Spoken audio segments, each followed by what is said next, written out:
So David Benavidez is not focused on Canelo Alvarez right now, guys. He's focused on building his own path. He's on a different trip, guys. David Benavidez just took a shot at the Cruiserweight title this weekend, guys. It's going down, and it's all happening like this weekend.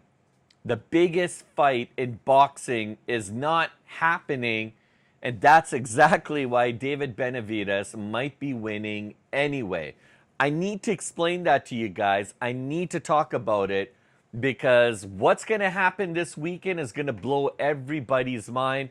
This weekend is absolutely going to be phenomenal. It's fight weekend. I can't wait. You've got none other than David Benavidez. I feel David Benavidez is one of those superstars that's just continuously being overlooked. But you got David Benavidez is going to be taking on Zurdo Ramirez for the world title. And this is a fight that is that means a lot. I mean, it's not just about the rankings. It's not just about these two fighters fighting. I mean, we're going to get a lot of questions answered in this fight, but this is an opportunity for David Benavidez to make a statement win, to put a stamp on the world of boxing and to show to everybody, to tell everybody that here's a guy who can move between divisions, win titles, and now he should be given the opportunity to take on guys like Dmitry Bivol, perhaps maybe Canelo Alvarez. I mean, so I'm going to cover a lot about that. Also, we got Naya Inoue. He's going to be taking on Nakatani. Guys, both of these guys are undefeated with perfect records. These guys are going to be fighting at the Tokyo Dome. I wish I was in Japan right now. I should have stayed a little longer to stay back and watch this fight. It's going to be absolutely crazy at a sellout Tokyo Dome. And this is for all the marbles, guys. I mean, this is a huge, huge fight for both of these fighters. There's a lot of rumors about if the monster wins, if he beats Nakatani, then he's going to take on Bam Rodriguez, perhaps. Anyways, guys, lots to come up at that. Lots to talk about. UFC Fight Night. And then next week, you got UFC 328. UFC 328, Khamzat Chimaev, after his unbelievable historical win over DDP, this is his fight against Sean Strickland. He's going to be defending his middleweight division crown. Sean Strickland, as you know, has a lot of controversy. He's bathed and soaked in controversy. This is going to be a must watch fight. Everyone's going to be tuning into this globally. And then also you got Fabio Wardley taking on Daniel Dubois. That's going to be an incredible fight, guys. Anyways, lots to cover, but let's get to the action. Let's talk about David Benavidez. Guys, this is beyond the headlines right now at this point. You can talk about boxing news. You can talk about politics. You can talk about everything that's going down. This fight matters. This weekend is going to be fight weekend. And then next week you got UFC Fight Night. You got UFC 328. Khamzat Chimaev. He's going to be taking on Sean Strickland. It's going to be crazy, guys. And then Fabio Wardley is going to be taking on Daniel Dubois, man. There's going to be so much to cover, guys. But right now, I need to talk about David Benavidez because David Benavidez is stepping up to Cruiserweight this weekend to take on Zurdo Ramirez for the world title. And nobody's talking about this. Nobody's talking about this. That alone is a huge, huge move, guys. I mean, Ramirez, Benavidez, I don't know why nobody's talking about this. And look, let's just be honest here for a second, guys, because perhaps maybe everybody's thinking about the week after, right? But you got Naya Inoue. He's going to be taking on Nakatani. That's happening this weekend too. And maybe all the focus and attention's on that. I mean, Benavidez has been chasing one name, guys. He's been chasing Canelo Alvarez.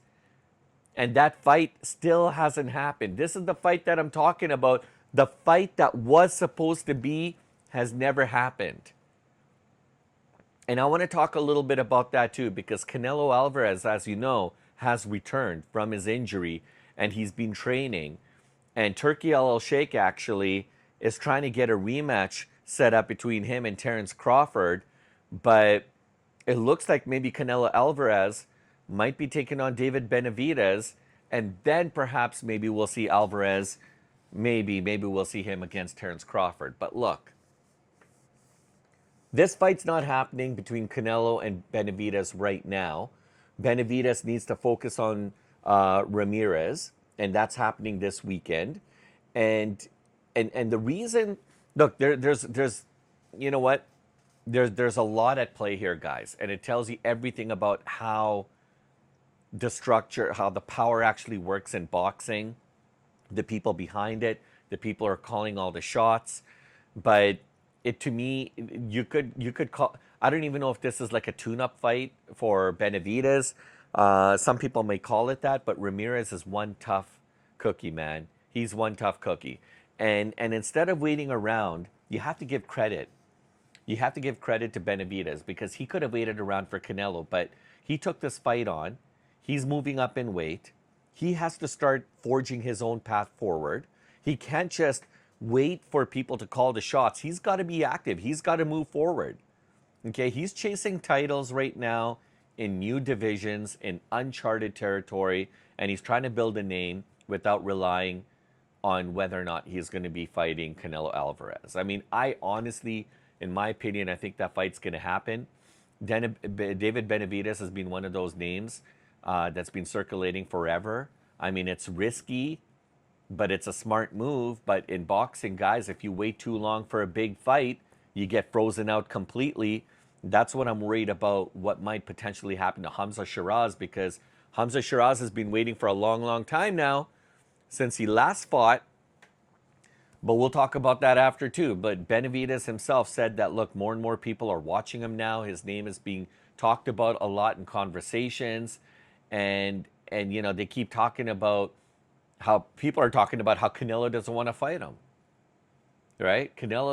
Is Canelo avoiding him? I mean, because that's not normal. Because, I mean, usually not getting the fight hurts your stock. But in this case, it's quite the opposite for Benavidez because it might actually be building it up. It might actually be doing David Benavidez a favor. So this is what people are talking about. And on the business side, things get real. Things get real. I mean, look, Carlos Berlanga, Hamza Shiraz, that's the last time Shiraz fought, and he dismantled Berlanga. And now Hamza Shiraz was supposed to fight Mbili, and Mbili is going to be fighting somebody else. Now Hamza Shiraz is, we'll see when he fights next, right? I don't want the same thing to be happening to Benavidez because, look, boxing is not just about skill. It's not just about your timing and about your footwork. There's a lot of politics that go behind the scenes, a lot of leverage, right? Canelo Alvarez, he's on the A side of things, right? He controls the narrative. He controls the money, the timing. He controls who he gets to fight, the opponents. But guys like Benavidez, you know, these superstars, I'm not even going to say up and coming because I think Benavidez has proven himself. But they have to force the issue, right? Because they're not household names yet. So because of that, they have to force the issues. They have to force the narrative. They gotta go and talk to all these guys. I mean, look, guys like Benavidez, they create the pressure from the outside. Benavidez has moved up in weight. He's going to be fighting on other champions. He builds that public demand. You know, people want to see him more. He makes the audience ask, why is he not able to fight the likes of Canelo? Why? People are going to be asking. And that's not by accident, guys. That, in a way, it's kind of like strategy that goes in Benavidez's favor. You know, so many times you see guys like Benavidez, people like fighters like him with his skill sets, but they get shafted. And Benavidez doesn't want that to happen to him anymore. So now Benavidez himself is making it very, very clear. He's making it clear to all those who are listening, to his fans, to all the people who are supporting him, that his focus is changing. He doesn't have time to wait around all the time for guys like Canelo. He's sick and tired of the tease. He's openly saying that the biggest fight for him right now is Dmitry Bivol. Think about this, guys. You guys talked about Bivol so many times in the comments and previous videos. Now, why? Why Dmitry? Why Bivol? Well, think about it. Bivol's got the belts, and the belts mean control. The belts mean you control the narrative. Now you get to actually dictate terms and negotiation power. That falls in your favor when you become champion, right? I mean, they mean you're no longer chasing, you're the one being chased. That's what belts mean. And so when he also mentioned this is what I found fascinating, because Benavidez also mentioned Artur Berbiev, and he openly talked about Jai Opetia, who subsequently signed with Zuffa Boxing. But notice what he says about Opetia. He says politics. Politics. Opetia is under Zuffa Boxing, which is like a centralized ecosystem in itself, run by Dana White. That one word, politics, tells you everything about boxing right now. It's about power plays, guys. It's about these big-time promoters and power brokers shifting their weight around. Different promoters, different networks, different interests. I mean, the big fights, honestly, these days just don't happen because fans want them. They happen because it has to make business sense. It has to make economic sense. It has to make sense that promoters know are going to equate to a lot of money. So when the business lines up, that's when things happen. I mean, the fans help spear these fights. They kind of rally. They kind of collate. They kind of help these fights start to build traction. But it's the promoters that actually have to lock it in. So I mean, the question I got to ask, the question, and I think you should be asking as well, is Benavidez actually? Are people actually avoiding Benavidez? Like on a high level, guys, honestly, like is the negotiation just not panning out for him, or playing out like he wants it? Like, does he need a new promoter? Does he need like what's happening? Why isn't Benavidez getting the time of day? I think he's getting shafted, guys. I think he's being overlooked. And like, depending on your answer and how you think, honestly, this story could look a lot different. But I personally think he's not getting the credit where credit is due. I don't think he's getting those opportunities where he should be getting. But perhaps, maybe there's big, maybe I'm not seeing the bigger picture in all this. So I want to know what you guys think, because what I'm seeing right now is a shift. It's a shift in how things are said. It's a shift in how things are done on a high level, on the business side of things, because now you got fighters like David Benavidez and others who are starting to question things. They're starting to realize things. And you don't always need the biggest name. If you can become the biggest story, may not necessarily have the biggest name, but if you can become the biggest story, then you can turn a lot of that frustration into attention. You start to create a lot of narrative, a lot of hype, a lot of buzz. And remember what I always talk about, all that stuff equates to leverage and equates to currency. Currency in the world of combat sports. And when you have leverage, guys, believe me, sweetie, you got enough to feed the needy. You got negotiating power. That sums it up in modern combat sports, guys, in modern day boxing. So I personally think Benavidez has been able to prove himself time and time again. But I think this weekend, it should answer a lot of people's questions. So his fight against Zurdo Ramirez, this isn't just a title fight, guys. Okay? This isn't just a title fight. This is going to be a statement. If he comes out of this, if Benavidez wins, all right? If Benavidez wins, he proves he can move divisions and still dominate. That's important, because that puts a lot of trust in promoters. It puts a lot of trust in Benavidez. And then he further strengthens his case against wanting to go head-to-head with Dmitry Bivol. And then that also kind of increases a lot of pressure on Canelo Alvarez without him even mentioning him, because people are going to talk on behalf of David Benavidez. But if David loses this fight this weekend against Ramirez, that resets everything. That momentum, the everything that he's been brought to the table thus far, the leverage, the negotiating, the discussions that are happening, his fans, calling out guys like Canelo, calling out other folks like Dmitry and saying, why isn't Benavidez being able to fight you guys yet? All of that resets, all of it is gone. Okay? So this is a huge fight, guys. You guys want to tune into this fight? You want to see a boxing clinic? You want to see amazing boxing skills? Guys who have like in-ring, amazing, next-level, elite boxing IQ? You want to watch this fight.